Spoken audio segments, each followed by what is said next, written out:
Mejuni Mlangeni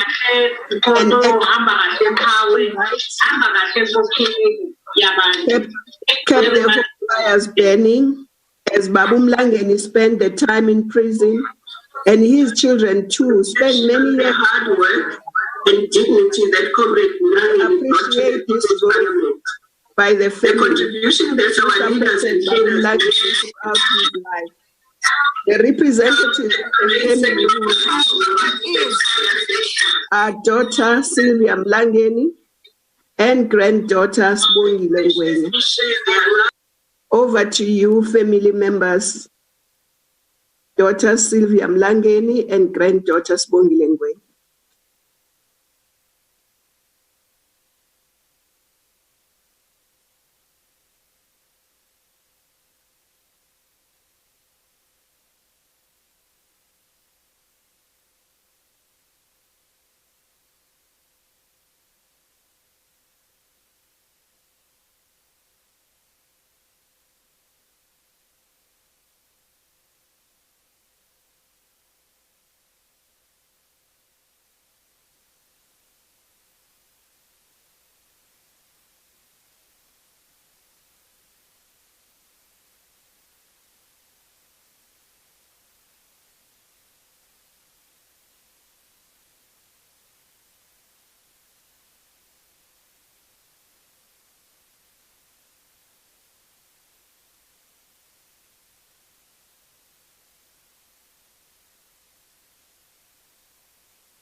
All right, we're just waiting for the family members to get ready to address us at the memorial service of Andrew Mlangeni. We earlier heard from Balakambete, the former Speaker of the National Assembly, talking about some of the accolades, I suppose, and some of the position filled by Andrew Mlangeni, as one would do at a memorial service, reminding us that he was one of the members of the Constitutional Affairs Committee, and that in 1997 he was in the National Assembly as a member of then what was called the Senate, and she reflects on the fact that he was a very focused member of Parliament. Let's take you back to the family members who will now be paying tribute. He always said when there was a bereavement within the family, he used to say, "Muthu hanke ayakhuthaza, hahlaitswe ke lefu." And now today I know what he meant when he said that. It's difficult for the ayakhuthaza how to esonali eyawlohlelwa ke motswadi. Re lahlehetswe re le bana ba Andrew Mlangeni le ditloholo tsa hae. Re utlwile bohloko haholo. We are lost for words. I don't know what to say really, because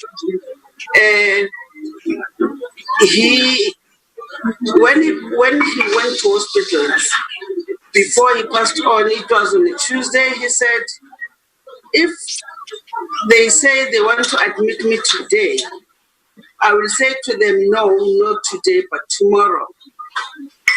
And we all thought that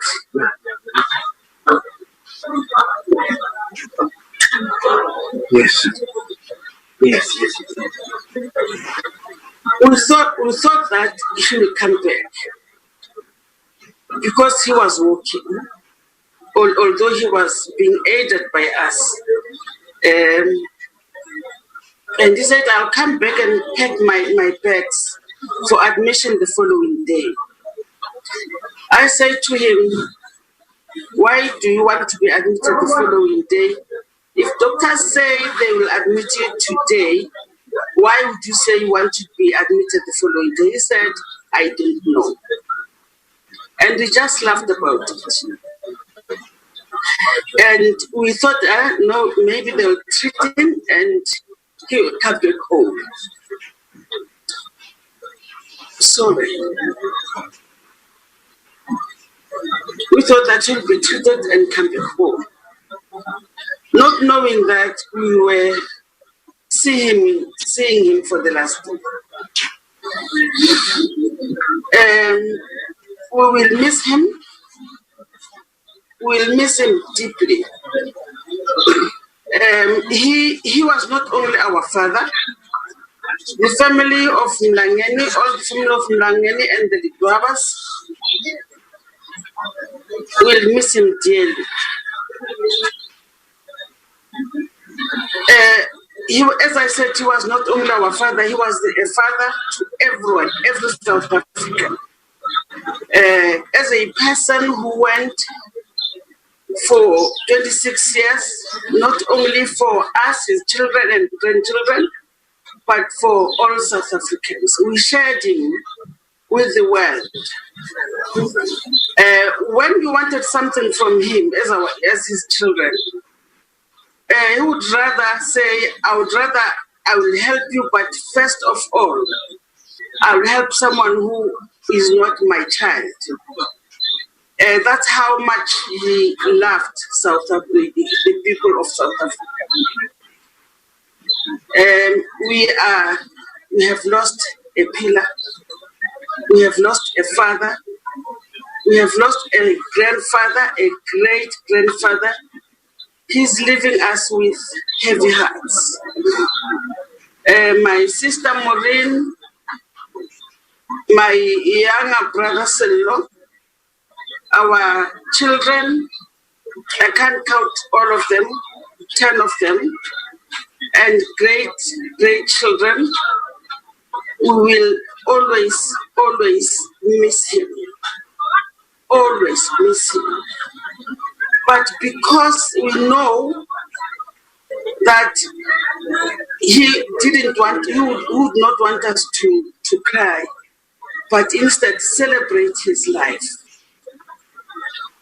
We will do that, we will celebrate with his life, but knowing that he did not die in vain. Yes, he was very ill. He recovered, he got ill and recovered and so on, and his age was not on his side. Last year he said, on his birthday, he said, Tate Mandela departed when he was 95, Robert Mugabe departed when he was 95.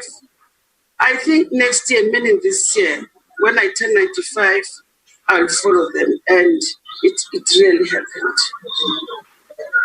We will miss him. Thank you.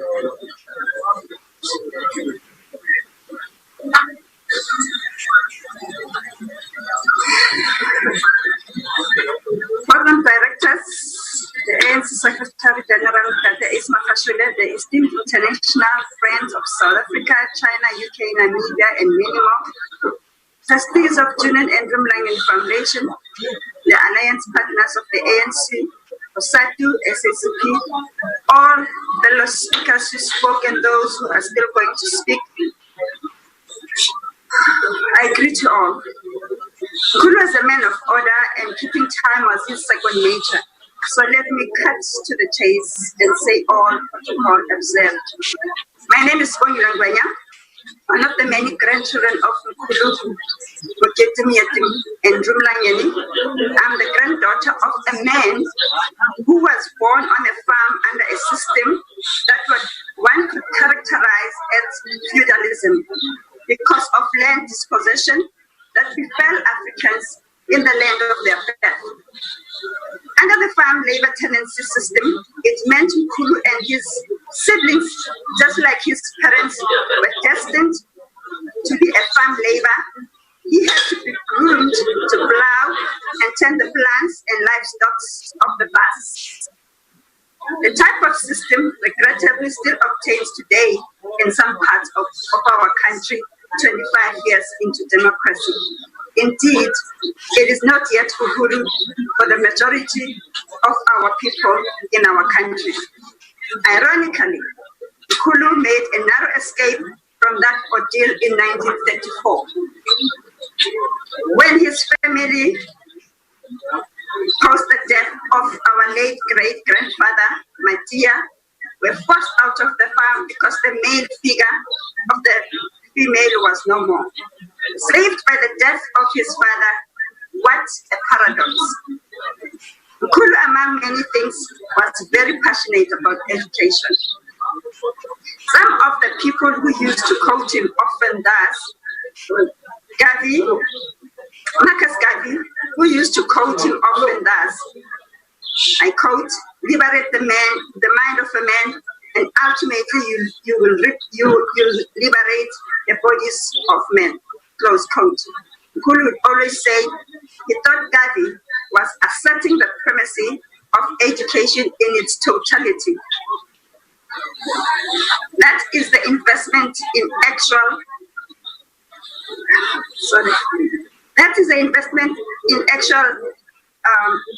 education that leads to knowledge production rather than knowledge regurgitation. Education ranging from what one can call real education, which in most cases is an informal survival kit that uses indigenous value system to get one to think and act upon his or her thoughts in accordance with one's societal needs. However, the world has changed a lot, and it will be foolhardy to believe that indigenous knowledge system alone can beat the odds of the moment. Only the combination of formal and informal education can catapult humanity to greater heights. Both formal and informal education, if well coordinated, can combat and finally defeat the COVID-19.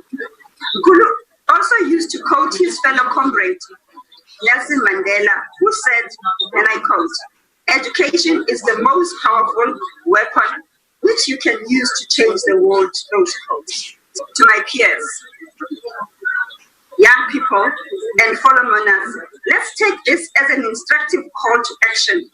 In honor of Kulu and fellow founding fathers and mothers of the era gone past, let us spring into action. Action to create an environment that empowers the people to be the captains of their ships insofar as their lives are concerned. Moreover, empowering people to be change agents in dealing with conditions of our country. Kulu used to tell us that amongst the first things that they fought, or the very first day they landed in Robben Island, was the right to study, the right to education. Kulu said one of their biggest jail fears was to be, Kulu said one of the biggest jail they were scared of over and above the rough cold waters of the island and brutal apartheid waters was jail of the mental ignorance and slavery. When their right to study beyond matriculation certificate was granted in 1967, Kulu was the first inmate to enroll for a BA degree in public administration. The journey was bumpy, but after 12 years of unrelenting struggle, poor behavior, finally obtained his degree. He later persuaded an honors degree in political science, which he received with distinction. At the time of his release from prison, he was left with 3 courses to complete a degree in law. I'm sketching this plot of his educational journey to demonstrate how committed Kulu was insofar as education is concerned. As our country and continent, how far have we traversed insofar as our commitment into education? It will be remiss of me not to mention the principles mentioned in the draft declaration and plan of action adopted at the Dakar African Higher Education Summit in 2019. As many of you might be aware, the product of the conference captured the following as principle. I will not go through them, but I will proceed to my next point and ask the question, If we were to measure ourselves as a country and continent, where do we rate ourselves in a scale of 1 to 10? In honor of this humble crusader of human rights and education, I think African scholars, activists, and all men and women of goodwill owe it to his memory to respond frankly to these questions. In one of his interviews, he boldly asserted that, and I quote, "Without giving our children quality education, the future of our country is doomed," close quote. He also said, and I quote, "You cannot hope to build a successful, equal, and prosperous country without investing your efforts and resources to education." Cool. As your grandchildren and great-grandchildren, we will miss you. We will continue to run and take on the baton that you have left with us. And we will miss you in our hearts, but we know that you will be in our hearts and you will live in our hearts forever. Samaya Handle, dogs and dogs. We are releasing you with heavy hearts, but we will continue to love you. Farewell.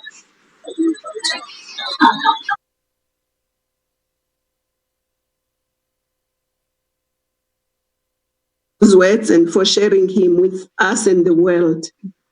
I would like now to go back to the SWAPO speaker, who we couldn't hear earlier, Honorable Comrade Jerry Nkonjo. Directors of ceremonies, the bereaved family of the late comrade, Excellency Comrade Sherry Ramaphosa, is he still here? Okay. President of the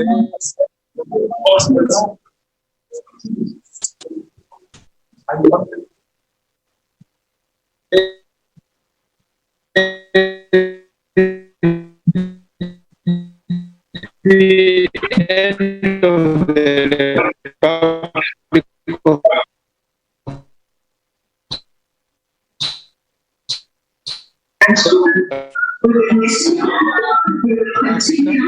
Comrade David Mabuza, Deputy President of the ANC rank and file, and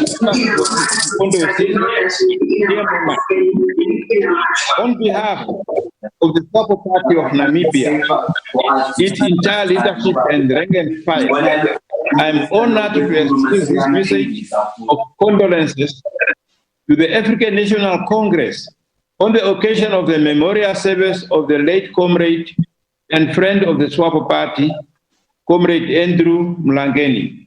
The SWAPO Party has learned with a deep sense of sadness about the passing on of one of the liberation stalwarts, the late Comrade Andrew Mlangeni, who succumbed to illness on the 22nd of July, 2020.